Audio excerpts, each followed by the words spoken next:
San Odilon. Abad de Cluny. 962 a 1049. 1 de enero. San Odilon es el tercero en la gloriosa dinastía de los abades de Cluny, encarnación viviente en el seno de la Iglesia de aquel espíritu de reforma que le hizo uno de los hombres más ilustres del milenio. Hijo de un gran señor provenzal, tenía toda la delicadeza de un aristócrata, pero sin grandes atractivos exteriores. Era una naturaleza fina y nerviosa. Pequeño y flaco, pero tenaz en sus decisiones y muy resistente en el andar.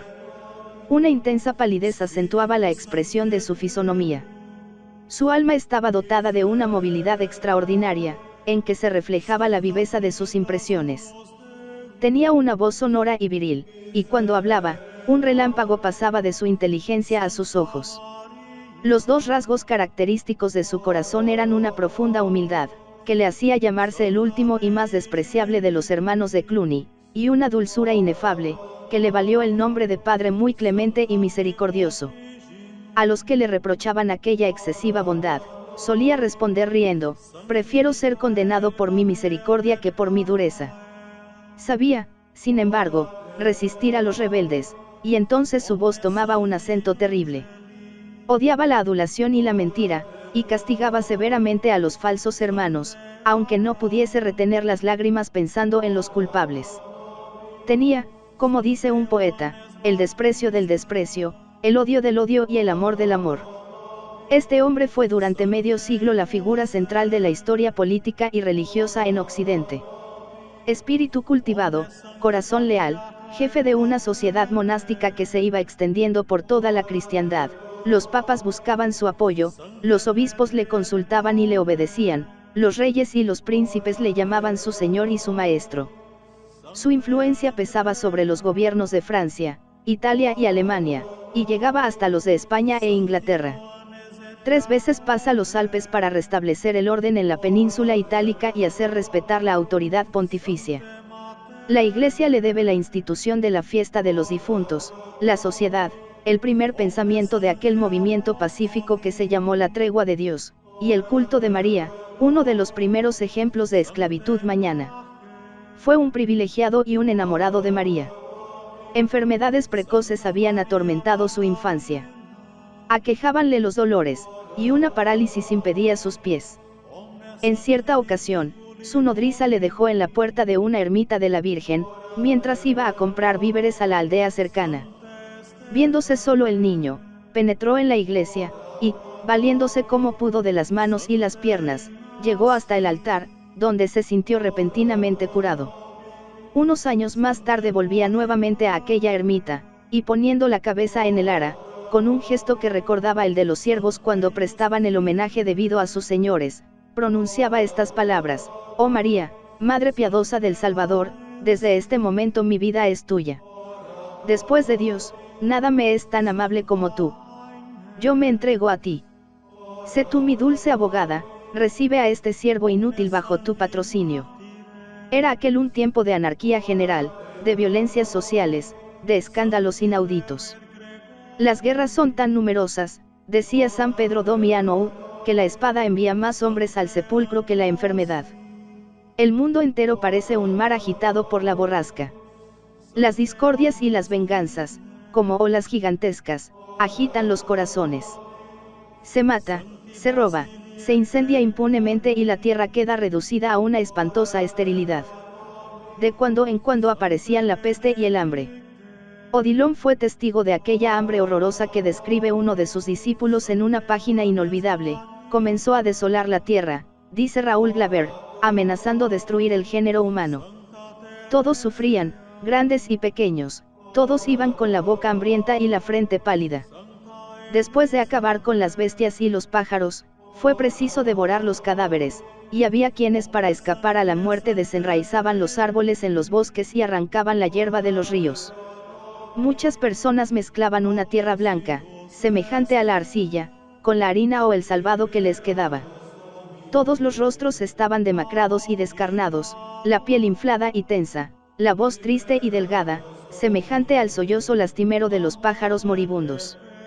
Un dolor profundo desgarraba el corazón del abad de Cluny ante aquellas calamidades. Al pensar en estas cosas, dice él mismo en la vida de San Mayolo, el reposo huye de mi lecho. Las lágrimas fluyen sin cesar de mis ojos, no solo por las desgracias de mis hijos, sino también por la miseria inaudita, por los peligros y sufrimientos que pesan sobre mi patria y sobre el mundo entero. Muchas han sido las amarguras, muchas las noches de insomnio que he tenido a causa de estos terrores. Esta compasión se manifestó espléndidamente durante una larga existencia, cuyo único objeto parece haber sido aliviar a los que sufrían de la guerra, del hambre, de la injusticia o de la soledad. Sus 1000 monasterios estaban abiertos a todas las necesidades, sus 10.000 monjes eran otros tantos colaboradores de su programa de caridad y restauración. Su voz hallaba eco en los concilios y en las cortes, los grandes señores y obispos acogían dócilmente sus iniciativas, por muy contrarias que fuesen a sus instintos guerreros y a sus ambiciones, y donde no llegaba su acción personal, llegaban sus escritos llenos de suavidad, aquellas cartas que el hombre más sabio de aquel tiempo, Fulberto Deschartres, llamaba, maná angélico, alimento místico de palomas, vaso rebosantes del néctar de la caridad, más dulce que los aromas de Samas, fiesta. Espléndida como jamás la tuvo Salomón en medio de los festines, de los cantos de los poetas, de los candelabros deslumbrantes y de las sonrisas de las vírgenes. Fino diplomático, con una diplomacia que brotaba del espíritu del Evangelio, Odilon pudo poner en sus empresas toda la fuerza del poder humano. Fue auxiliar de los papas, corresponsal de casi todos los príncipes de su tiempo, consejero de los emperadores. Los dos últimos Otones y San Enrique se honraban con su amistad, y en cuanto a la Santa Emperatriz Adelaida, él mismo nos cuenta una entrevista que tuvo con ella poco antes de morir. Había a su lado un monje, dice, hablando de sí mismo, el cual, aunque indigno del nombre de abad, al parecer de ella valía alguna cosa. Habiendo ella levantado los ojos hacia él, y habiendo mirado él hacia ella, los dos se echaron a llorar. La emperatriz entonces tomó uno de los pliegues del burdo sayal que el monje vestía, y, llevándolo a sus ojos santos y a su rostro augusto, lo besó y dijo al monje muy bajo, acuérdate de mí, hijo mío, en tu contemplación, porque ya no te veré más con estos ojos de mi cuerpo. Pero la mayor fuerza que aquel gran hombre tenía en sus manos era la orden de Cluny, que se aumentaba incesantemente bajo su gobierno.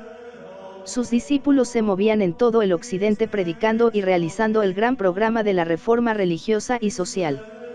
Aquel cuerpo maravillosamente organizado tenía millares de brazos, dirigidos por una sola cabeza. Había en él todo el orden y eficacia de un ejército compacto y numerosísimo, cuyas masas vigilaban siempre en defensa de la fe y de las costumbres. Así lo reconocía un obispo poeta de la época, enemigo de la obra de Cluny, porque se oponía a su vida poco edificante. Adalberón, así se llamaba aquel Pedro Aretino del año 1000, nos pinta al monje soldado, puesto al servicio de un déspota cuya voluntad es ley. Termina la campaña, dice, y el religioso se presenta al superior de su monasterio. ¿Eres mi monje?, pregunta este. Y el monje cierra los puños, extiende los brazos, arquea las cejas, entorna los ojos y el cuello, y al fin responde: hoy soy soldado, otra vez seré monje. Ahora guerreo a las órdenes de mi rey, porque mi rey, mi señor, mi único abad es Odilon, abad de Cluny. Luego el monje se dirige al príncipe y le increpa. He aquí lo que por mi boca te dice Odilon, el general de nuestro ejército, la orden belicosa de los monjes te saluda y te exhorta a preparar tus batallones para el combate. Apresúrate a hacer lo que Odilon te pide. Ladridos inútiles. Para todos los que suspiraban por tiempos mejores, Odilon era el arcángel de los monjes, el portaestandarte de la religión, el bienhechor de la humanidad. Que todos lloren la pérdida del buen padre, clamaba otro poeta. Que todos lloren y enmudezcan, clamaba otro poeta. Que todos lloren y enmudezcan, o digan entre sollozos: Odilon, dulce ornamento y gloria de nuestro siglo, Odilon, jardinero amable de la paz fraterna, Odilon, lámpara ardiente de virtud, tú eres el reposo de los fatigados, el remedio de los enfermos, el báculo de los débiles, la alegría de los miserables. ¿Dónde está ahora aquella cara luminosa, aquella palabra de oro, aquellos ojos llenos de resplandor, aquella santa mano que derramaba las bendiciones? Odilon había muerto después de gobernar la Orden de Cluny durante medio siglo. El día de Navidad de 1047 habló a los hermanos en capítulo, según costumbre. Al volver a su celda sintióse enfermo. Aún vivió 8 días. Al verle moribundo, sus monjes le tendieron en tierra y le rociaron de ceniza. Tuvo un instante de conocimiento, y en él preguntó, ¿dónde estoy? Señor, le dijeron, sobre el cilicio y la ceniza. Que Dios sea bendito, exclamó él, y a continuación empezó a delirar. Guardó silencio un ralo, dirigió luego a uno y otro lado miradas de terror, hasta que, fijando los ojos en un crucifijo que un monje tenía delante de él, una sonrisa serena vino a posarse en sus labios. Así se despidió de este mundo, mejor dicho, así saludó a la eternidad.